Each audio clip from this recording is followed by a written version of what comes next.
মোৰ মৰমৰ ছাত্ৰ ছাত্ৰীসকল, এই অল ইন ওৱান চেনেলত তোমালোকক স্বাগতম জনাইছোঁ। তোমালোকে যদি এই চেনেলত নতুন হৈ থাকা তেনেহ'লে তোমালোকে চেনেলটো ছাবস্ক্ৰাইব কৰি ৰাখিবা আৰু কাষত থকা নটিফিকেশ্যন বেল আইকনটো অন কৰি ৰাখিবা, যাতে মই নতুন নতুন ভিডিঅ' আপলোড দিয়াৰ লগে লগে তোমালোকে এইটো প্ৰথমতে চাব পাৰা। নটিফিকেশ্যন বেলটো অন কৰি ৰাখিলে তোমালোকে মই দিয়া ভিডিঅ'খিনিৰ নটিফিকেশ্যনটো তোমালোকে পাবা আৰু সেই নটিফিকেশ্যনটো চাই তোমালোকে এই ভিডিঅ'খিনি চাব পাৰিবা। ঠিক আছে, সেইকাৰণে মই তোমালোকক কৈছোঁ যে ছাবস্ক্ৰাইব কৰি তোমালোকে নটিফিকেশ্যন বেলটো অন কৰি ৰাখিবা। আমি ইতিমধ্যে 2.3 অনুশীলনটি শেষ কৰি আহিছোঁ আৰু যোৱা ক্লাছটোত আমি 3.1 অনুশীলনৰ বিষয়ে অলপ প্ৰাইমাৰী ধাৰণাখিনি দিছিলোঁ। সেই প্ৰাইমাৰী ধাৰণাখিনি আমি কৈছিলোঁ যে ৰৈখিক সমীকৰণ কি আৰু তাৰ লগত এই চেপ্টাৰৰ কি সম্বন্ধ আছে সেই সম্বন্ধখিনি আমি বিস্তাৰিত আলোচনা কৰিছিলোঁ। এতিয়া সেই ক্লাছটো তোমালোকে ভালদৰে কৰিবা, তেতিয়া তোমালোকে 3.1 অনুশীলনী যিটো আছে সেইটো তোমালোকে ভালদৰে বুজিব পাৰিবা। এতিয়া তোমালোকে কিতাপটো উলিয়াই ল'বা যে আফতাবে জীয়েকক ক'লে 7 বছৰ আগতে মোৰ বয়স তোমাৰ বয়সৰ 7 গুণ আছিল। আকৌ আজিৰ পৰা 3 বছৰ পিছত তুমি যিমান ডাঙৰ হ'বা মই তাৰ 3 গুণ হ'ম। এইটো আমোদজনক নহয়নে? এই পৰিস্থিতিটোক বীজীয়ভাৱে আৰু জ্যামিতিকভাৱে প্ৰদৰ্শন কৰা। এই 3.1 অনুশীলনীৰ যিবিলাক অংক আছে সেই অংকবিলাক আমি সলভ কৰিব লাগিব। সেইটো হ'ল বীজীয়ভাৱে আৰু জ্যামিতিকভাৱে। এনেকুৱা ধৰণৰ যিবিলাক অংক থাকে সেই অংকবিলাকত দুটাকৈ চৰ্ত দিয়া থাকে। সেই দুটাকৈ চৰ্ত আমি গাণিতিকভাৱে সেইটো প্ৰদৰ্শন কৰিব লাগিব বা বীজীয়ভাৱে সেইটো প্ৰদৰ্শন কৰিব লাগিব আৰু জ্যামিতিকভাৱে অৰ্থাৎ যিটো আমি সমীকৰণবিলাক পাম সেইবিলাক আমি মানে গ্ৰাফ হিচাপে বা লেখ কাগজত আমাৰ সেইবিলাক উপস্থাপন কৰি সেইবিলাক বুজাই দিব লাগিব। ঠিক আছে, তেনেহ'লে আহা আমি 1 নম্বৰটো কৰিবলৈ চেষ্টা কৰোঁ। ধৰা হ'ল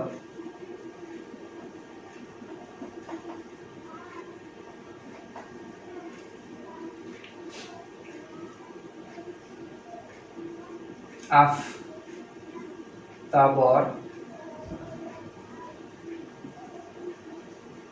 বৰ্তমান বয়স সমান x বছৰ, তাৰ জীয়েকৰ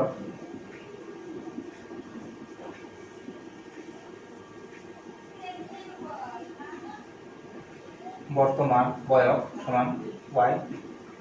বছৰ। এতিয়া মই তোমালোকক এটা কথা কৈ থওঁ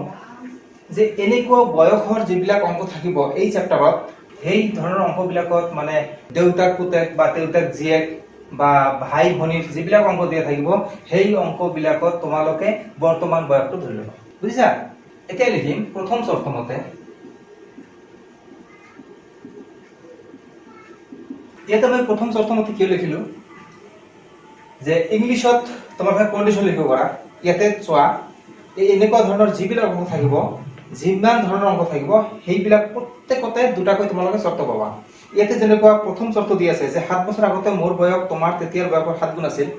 আৰু এটা কণ্ডিশ্যন দিছে যে আকৌ যে আজিৰ পৰা 3 বছৰ পিছত তুমি যিমান ডাঙৰ হ'বা মই তাৰ 3 গুণ হ'ম। এইটো এটা কণ্ডিশ্যন আৰু তাৰ আগত এটা কণ্ডিশ্যন, দুটা কণ্ডিশ্যন। প্ৰত্যেকটো অংকতেই তোমালোকে এই দুটাকৈ কণ্ডিশ্যন পাবা। সেইকাৰণে মই লিখিছো প্ৰথম চৰ্ত মতে। আৰু ইংলিছত যদি তোমালোকে লিখা ইংলিছ মিডিয়াম ষ্টুডেণ্টে লিখিব একৰ্ডিং টু ফাৰ্ষ্ট কণ্ডিশ্যন বা প্ৰশ্ন মতে তোমালোকে যিটো ইচ্ছা সেইটো লিখিব পাৰা। প্ৰথম চৰ্ত মতে লিখি পেলাই আমি x মানে y দিম।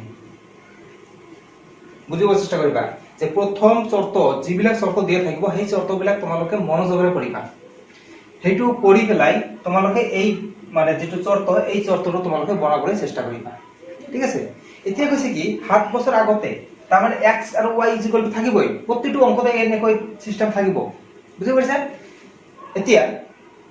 7 বছৰ আগতে তেনেহ'লে 7 বছৰ আগতে যদি তোমাৰ বয়স বৰ্তমান বয়স যদি x বছৰ হয় বা আফতাবৰ বৰ্তমান বয়স কি x বছৰ বা তাৰ জীয়েকৰ বৰ্তমান বয়স কি y বছৰ, তেনেহ'লে 7 বছৰ আগতে তেওঁৰ বয়স কিমান আছিল x - 7 বছৰ, এতিয়া y - 7 বছৰ। বুজি নাপালা? বুজি দিছো। ধৰা তোমাৰ বৰ্তমান বয়স 42 বা আফতাবৰ বৰ্তমান বয়স আমি ধৰিলো 42। 7 বছৰ আগতে তাৰ কিমান বয়স আছিল? তোমাৰ ভাই কবা 7 বছৰ আগতে তাৰ বয়স আছিল 35। ক'ব পাৰিবা কাৰণ এজনৰ যদি বৰ্তমান বয়স যদি 42 হয় 7 বছৰ আগতে তাৰ বয়স 35 হ'ব। বুজি পাইছা? এতিয়া এইটো তুমি পালা কেনেকৈ? এইটো এনেকৈ হ'ল যে এই বৰ্তমান বয়স যেটো আছে এই বৰ্তমান বয়সৰ পৰা আমি এই 7টো যদি মই বিয়োগ কৰো তেনেহ'লে কি হয় 35 হয়। সেইকাৰণে মই ইয়াতে যেটো বৰ্তমান বয়স আছে সেই বৰ্তমান বয়সৰ পৰা আমি 7 বছৰটো বিয়োগ কৰি দিলো। এতিয়া কৈছে কি যে 7 বছৰ আগতে এইটো কোন হয় মোৰ বয়স মানে কাৰ বয়স এই আফতাবৰ বয়স তোমাৰ তেতিয়াৰ বয়স তোমাৰ মানে কি এই জিয়েকৰ বয়স 7 গুণ আছিল তেনেহলে জিয়েকৰ বয়সতকৈ 7 গুণ আছিল কোন আফতাব তেনেহলে 7টো আমাক কাক গুণ কৰিব লাগিব এইটো নহয় আমাৰ 7 গুণ আছিল মানে 7 দি আমি এইটো গুণ কৰিব লাগিব এতিয়া কলা স্যাৰ এইটো কেনেকুৱা কথা 7 দি গুণ কৰিব লাগে এওক মানে এও হে 7 গুণ আছিল এও তো নহয় এওক আমি কিয় গুণ কৰিলো চোৱা ধৰি ললো আফতাবৰ বৰ্তমান বয়স 42 বছৰ আৰু তেওঁৰ জিয়েকৰ বৰ্তমান বয়স হল 12 বছৰ ধৰি ললো তেনেহলে 7 বছৰ আগত এওৰ বয়স কিমান আছিল 35 বা আমি এনেকৈ লিখিব পাৰি 42 - 7 যদি ইজিক্যাল টু লিখিছো আমি যেহেতু সেইকাৰণে ইজিক্যাল টু দি পেলাই 12 - 7 হ'ব মানে এতিয়া চোৱা ইয়াতে কি হ'ব 42 ৰ পৰা 7 বিয়োগ কৰিলে কি থাকে 35 ইয়াতে কি থাকে 12 ৰ পৰা 7 বিয়োগ কৰিলে কি থাকে 5 তেনেহলে এটো তো সমান নহল যদি আমি সমান কৰিবলৈ যাওঁ তেনেহলে কি কৰিব লাগিব এই কন্ডিশনটো ফলো কৰিব লাগিব যে কি 7 গুণ আছিল এই 7 গুণ কাৰ লগত গুণ কৰিম এই আফতাবৰ লগত যদি আমি গুণ কৰো তেনেহলে এও তো প্ৰথমৰ পৰাই নাও কিন্তু এও তো সৰু বয়স কম কিন্তু সমান হ'ব লাগিব সেই কাৰণে কি আমি 7 দি ইয়াক গুণ কৰিব লাগিব তেনেহলে যদি মই ইয়াতে 7 দি গুণ কৰো তেনেহলে ইয়াতে থাকে 35 ইয়াতে 35 এই ইকুয়েশনটো ব্যালেন্স হৈ যায় অৰ্থাৎ এটো সমান থাকি যায় সেই কাৰণে আমি এই 7 দি আমি এই তেওঁৰ জিঅ'ক গুণ কৰিলো এতিয়া আমি এইটোক তেনেহলে x - 7 = 7y - 7 গুণ 49 that implies x - 7y = ইয়াতে -42 এটা হল 1 নম্বৰ দ্বিতীয় শৰ্ত মতে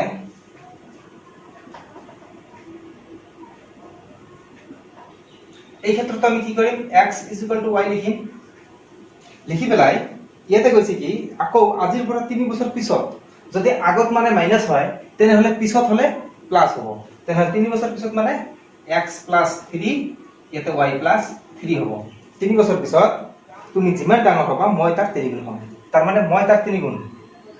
তেনেহলে এইটো 3 গুণ হ'ব লাগে কিন্তু এইটো 3 গুণ কৰিলে তো এনে এও ডাঙৰ সেই কাৰণে 3 গুণটো আমি ইয়াতে কৰিব লাগিব ঠিক আছে তেনেহলে আমি 3 গুণটো ইয়াতে দিম তেনেহলে that implies x + 3 = 3y + 9 that implies x - 3y = 9 ৰ পৰা 3 বিয়োগ কৰিলে 6 এটা হল 2 নম্বৰ যেটো কোশ্চেন দি আছিল সেই কোশ্চেনৰ ফাৰ্স্ট পাৰ্ট কমপ্লিট মানে বিজিঅভাৱে যেটো আমাক কৈছে যে এই পৰিস্থিতিটোক বিজিঅভাৱে আৰু জ্যামিতিকভাৱে প্ৰদৰ্শন কৰা আমি যে বিজিঅভাৱে প্ৰদৰ্শন কৰি দিলো ক্লিয়াৰ এতিয়া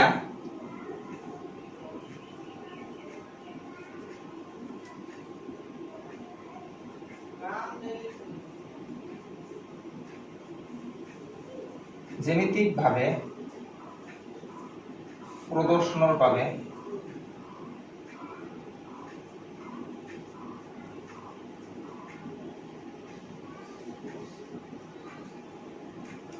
এক নং সমীকৰণৰ পৰা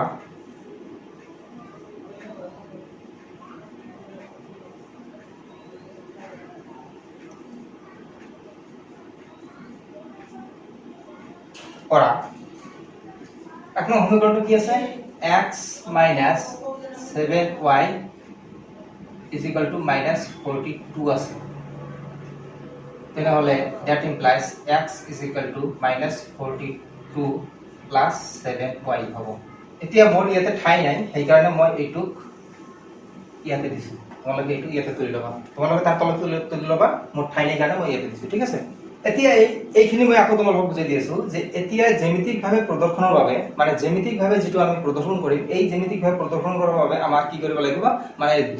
গ্ৰাফত যেটো আমি বহাম সেই গ্ৰাফৰ এটা সিস্টেম আছে সেই সিস্টেম মতে আমি 1 নম্বৰ সমীকৰণ যেটো আছে সেইটো আগত কি কৰিম মানে 1 নম্বৰ যেটো চলক আছে ইয়াত দুটা চলক আছে x আৰু y যিকোনো এটা চলকক আমি ফ্ৰী কৰিম মানে একফালে কৰিম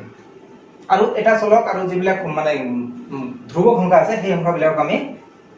একফালে লৈ যাম ঠিক আছে তেনেহলে ইয়াতে x টো ফ্ৰী আছে তেনেহলে আমি x টো যদি বাওঁফালে ৰাখো আৰু বাকি বিলাক যদি সেইফালে লৈ যাওঁ তেনেহলে খুব ইজি হয়, সেইকাৰণে আমি x টোকে ফ্ৰী কৰিলো। ঠিক আছে, এতিয়া x টো ফ্ৰী কৰাৰ কাৰণে এইটো হ'ল, এতিয়া আমি এটা চাৰ্ট বনাব লাগিব। চাৰ্টটো হ'ব এনেকুৱা ধৰণৰ চাৰ্ট, তোমালোকে এনেকুৱা ধৰণৰ যিবিলাক অংক আছে সকলোবিলাকতে তোমাক চাৰ্ট বনাব লাগিব। অতি কমেও 3টাকৈ মান ল'বা, কমেও 3টাকৈ মান ল'বলৈ চেষ্টা কৰিবা। ইয়াতে থাকিব x আৰু ইয়াতে থাকিব y। এতিয়া এই সমীকৰণটোত আমি কাৰ মান বহালে কাৰ মান পাম এইটো আমাক জানিব লাগিব। এই সোঁফালে যিটো চলক থাকে, যিবিলাক জাবৰা দেখা গৈছে, সেই জাবৰা মানে সমান চিহ্নৰ সোঁফালে অৰ্থাৎ ৰাইট হেণ্ড সাইডত যিটো চলক থাকিব, সেই চলকৰ মানটো আমি ধৰিম আৰু সেইটো ধৰিলে আমি যিটো ফ্ৰী কৰিছো আমি চলকটো, সেই চলকৰ মানটো আমি পাম। বুজি পাইছা? তেনেহলে ইয়াতে y ৰ মানটো ধৰিম। তোমালোকে 0 1 2 3, 0 ৰ পিছত 1 ল'বা, 1 ৰ পিছত -1 ল'বা, -1 ৰ পিছত আকৌ 2 ল'বা, 2 ৰ পিছত আকৌ -2 ল'বা, এনেকৈ ধৰণৰ মানবিলাক ল'বলৈ চেষ্টা কৰিবা। এতিয়া যদি দেখা যায় যে না মই 0 ধৰিলো, 0 ধৰিলে মানটো -42 হয়, 42 ডাঙৰ হৈ যায়, লেখ কাগজত হয়তো ইমান ঠাই নাথাকে, সেইকাৰণে তোমালোকে তেতিয়া মানটো বেছিকৈ ল'বা। এতিয়া যদি মই ইয়াতে 0 লওঁ, চোৱা যে 7 * 0, তেনেহলে কি হয়, এইটো 0 হৈ যায়। ইয়াতে কি থাকে, x -42 থাকে, তেনেহলে x ৰ মান -42, তাৰমানে খুব ডাঙৰ মান ওলায়। হাত ধৰিলে কি হয়, 7 গুণ কিমান হয়, তেনেহলে আমি ইয়াতে x ৰ মান হলো 7। ঠিক তেনেকুৱা যদি ইয়াতে মই এতিয়া মানে 8 ধৰো, তেনেহলে কি হয়, 7 8 গুণ 56, 56 আৰ ইয়াতে -42, 8 7 14, ইয়াতে থাকে 14, x ৰ মান ওলায় 14। এতিয়া যদি মই ইয়াতে 6 লওঁ, তেনেহলে কি হয়, 6 7 গুণ 42, তাহলে 42 আর 42 কি হয়, 0 হয়ে যায়, তার মানে x এর মানটা হয় 0। এইটো আমি 1 নম্বৰ চাৰ্ট বুলি ধৰিলো। এতিয়া 2 নং সমীকৰণৰ পৰা আমি পাম 2 নং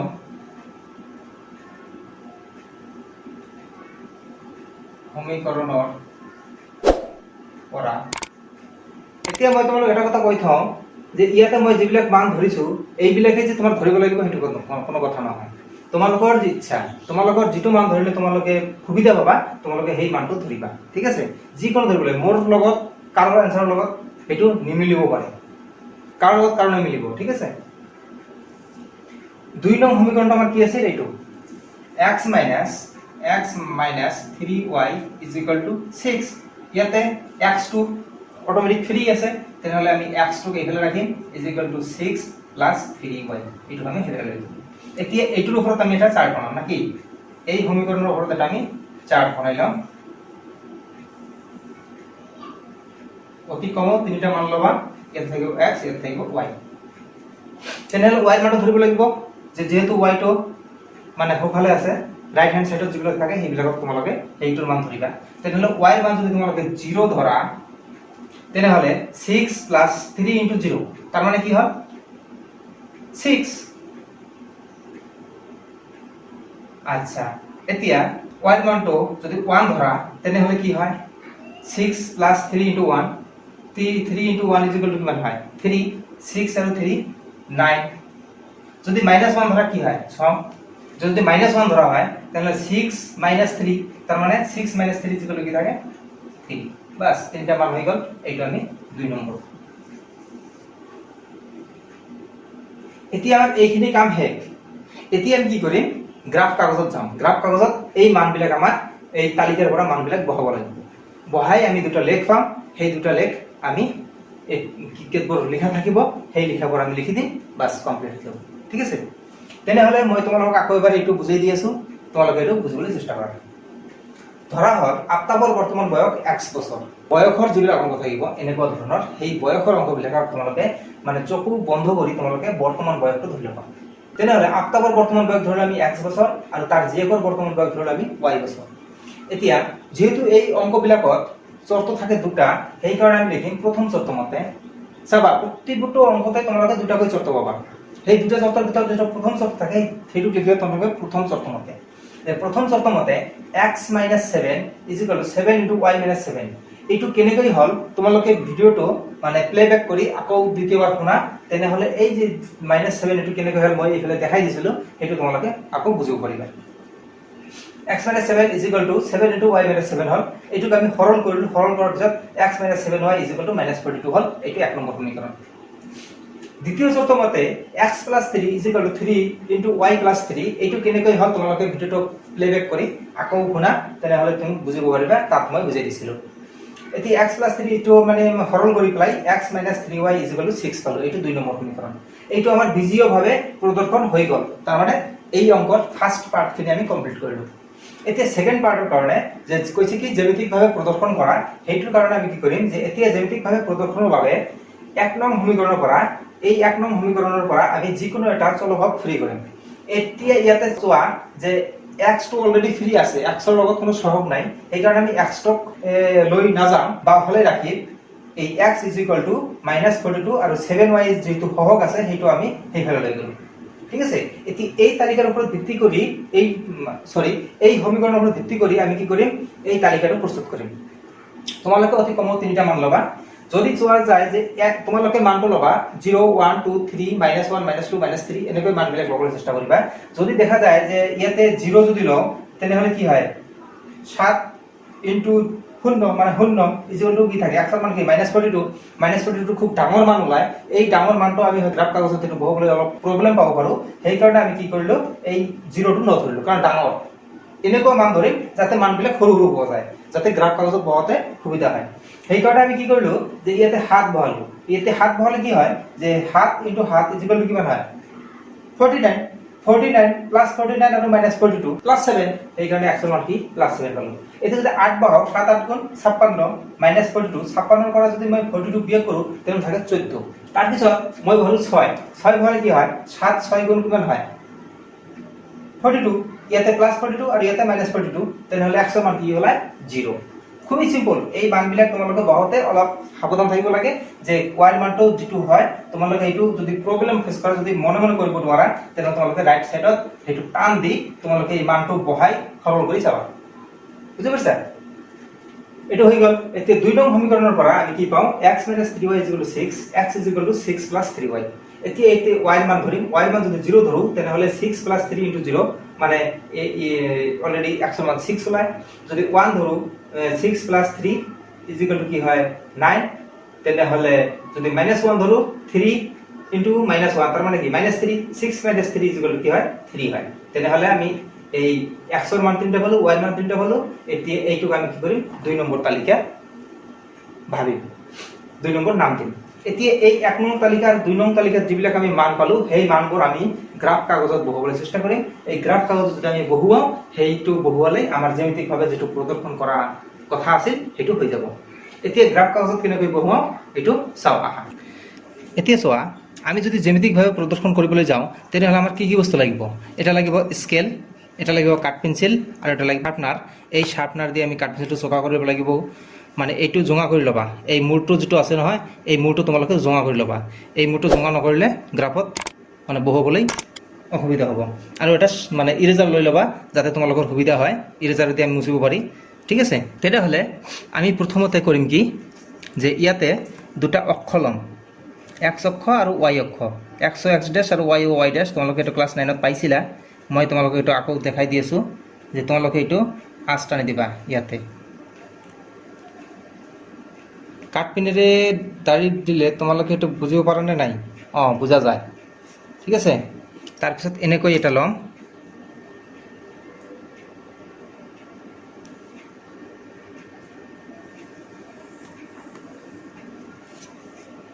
বুজি পাইছা ইয়াতে এটো কম x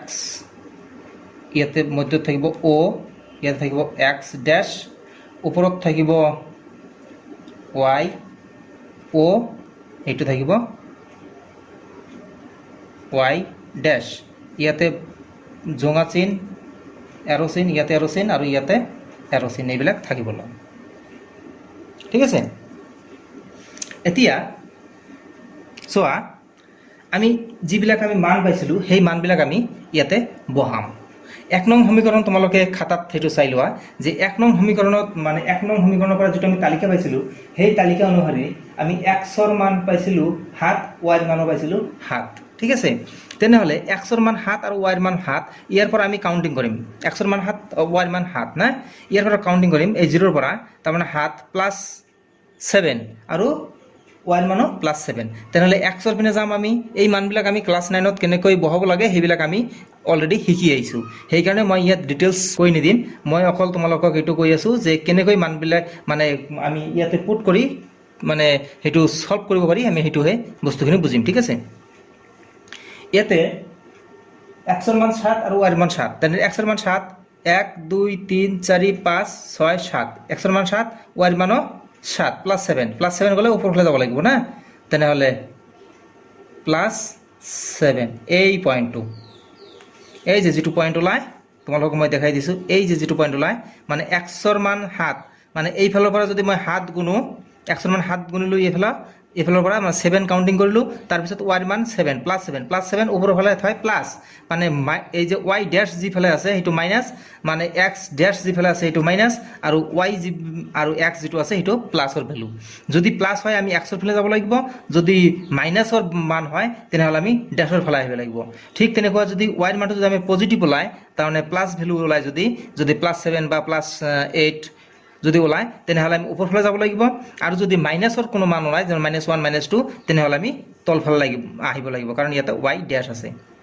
য'ত ডেছ থাকিব সেইফালে আমি যাব লাগিব ঠিক আছে আৰু এইটো হ'ল আমাৰ মিডিল পইণ্ট এই মিডিল পইণ্ট মানে কি 0 এই মিডিল পইণ্টৰ পৰা আমি সেইটো কাউণ্টিং কৰিব লাগিব এইটো হ'ল আমাৰ মিডিল পইণ্ট ইয়াৰ পৰা আমি কাউণ্টিং কৰিম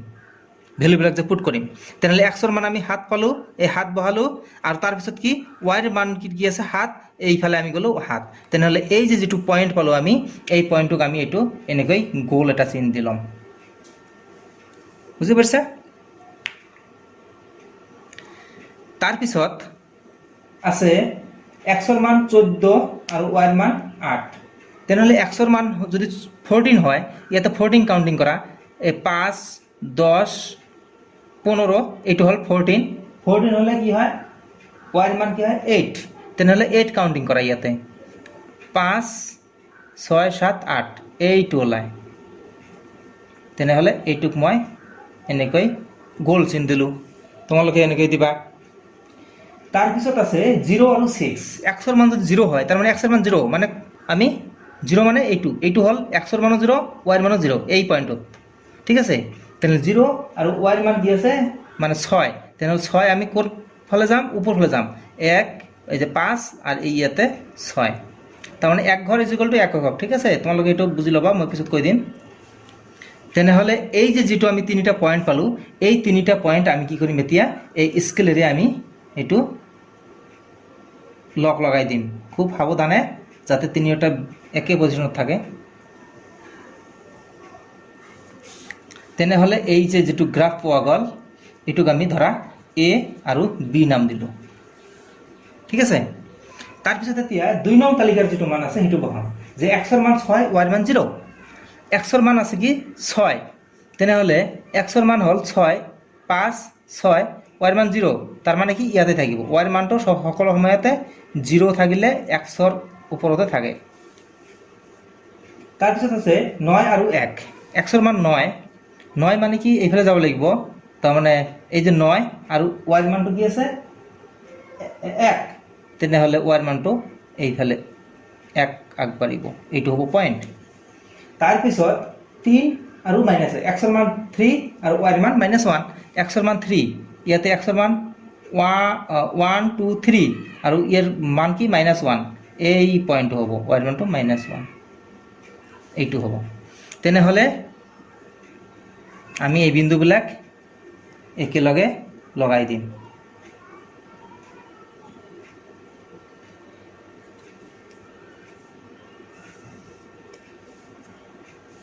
ক্লিয়াৰ এইটো হ'ব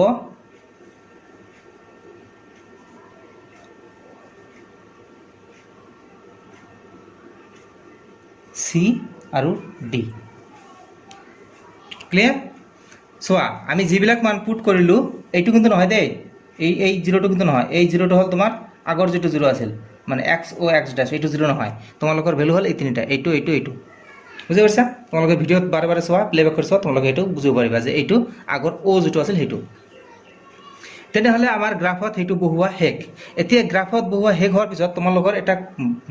কৰিবলগীয়া এটা বস্তু থাকে ইয়াতে তোমালোকে ইউনিটখিনি ধৰি ল'বা যে ইয়াতে লিখিবা প্ৰতিটো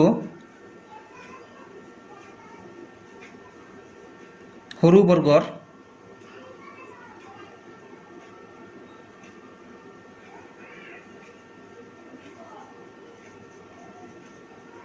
এক ঘৰ সমান এক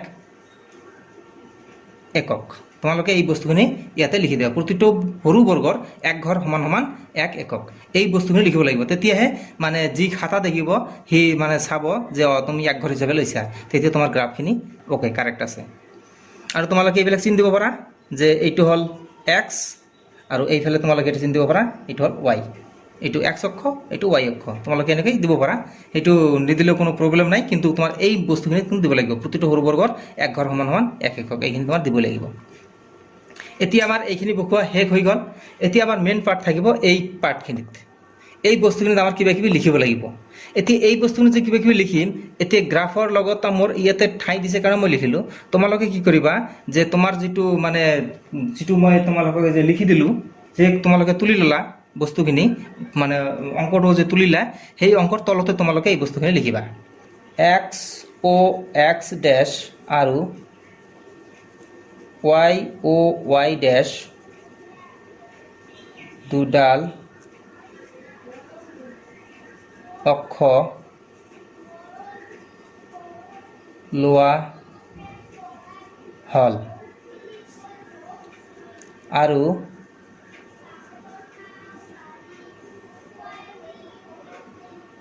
এই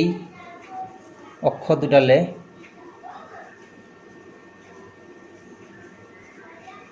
মূল বিন্দু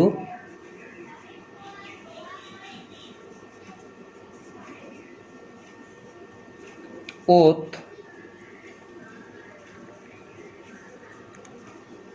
কটাকটি কৰিছে। এতিয়া ১ নং তালিকাৰ পৰা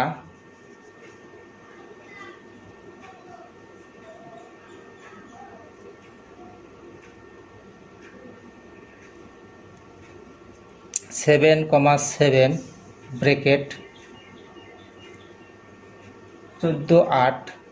14,8 0,6 বিন্দুবোৰ বহুৱাই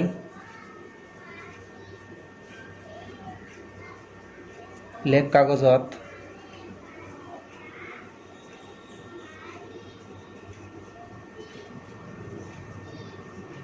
বহুৱাই এ বি ৰেখা পোৱা গ'ল।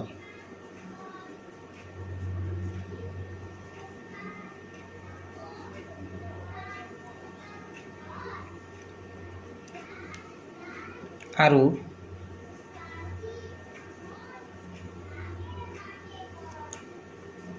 ২ নং তালিকাৰ পৰা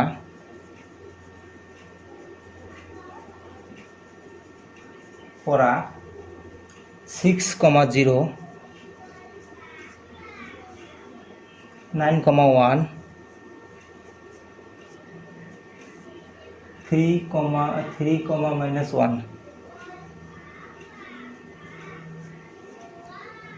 বিন্দুবোৰ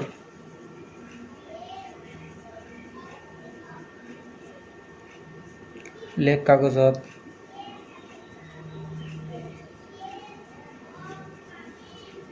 বহুৱাই চি ডি ৰেখা পোৱা গ'ল। এই এ বি আৰু চি ডি হ'ল আঁকিবলগীয়া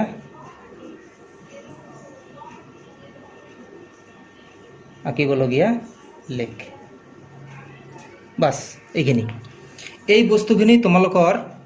মানে প্ৰতিটো অংকতে একে থাকিব, ভাষাখিনি একে থাকিব, অকল তোমালোকৰ এই যে যিবিলাক পইণ্ট দিছোঁ মই 2 নং তালিকাৰ পৰা, এই তালিকাৰ পৰা যিবিলাক মান দিছোঁ এই মানবিলাকহে চেঞ্জ হ'ব। ঠিক আছে, আৰু মই যিখিনি ভাষা দিলোঁ এই ভাষাখিনি যিটো লিখা এইখিনি যথেষ্ট। কি দিলোঁ যে এক্স অ' এক্স ডেছ আৰু ৱাই অ' ৱাই ডেছ দুডাল অক্ষৰ লোৱা হ'ল, আৰু এই অক্ষৰ দুডালে মূল বিন্দু অ'ত কটাকটি কৰিছে। এতিয়া 1 নং তালিকাৰ পৰা 7,7 যিবিলাক বিন্দু আমি পাইছিলোঁ 14,8 0,6 বিন্দুবোৰ লেখ কাগজত বহুৱাই এবি ৰেখা পোৱা গ'ল। আৰু 2 নং তালিকাৰ পৰা 6,0 9,1 3,-1 বিন্দুবোৰ লেখ কাগজত বহুৱাই CD ৰেখা পোৱা গ'ল। এই এবি আৰু CDয়েই হ'ল আঁকিবলগীয়া লেখ। বাছ এইখিনি ভাষা তোমালোকে মুখস্থ কৰি ল'বা। এই ভাষাখিনি সকলো সময়তে একে থাকিব, সকলো অংকতে একে থাকিব, অকল এই যে যিবিলাক মান আছে এই মানবিলাকহে চেঞ্জ হ'ব। ঠিক আছে, তেনেহ'লে আশা কৰোঁ তোমালোকে এই গ্ৰাফৰ যিটো ছিষ্টেম এই ছিষ্টেমখিনি তোমালোকে বুজি পাইছা, আৰু তথাপিও যদি কিবা নুবুজা তেনেহ'লে মোক কমেণ্টত সুধিবা, মই তোমালোকৰ নেক্সট দিনা বুজাই দিবলৈ চেষ্টা কৰিম।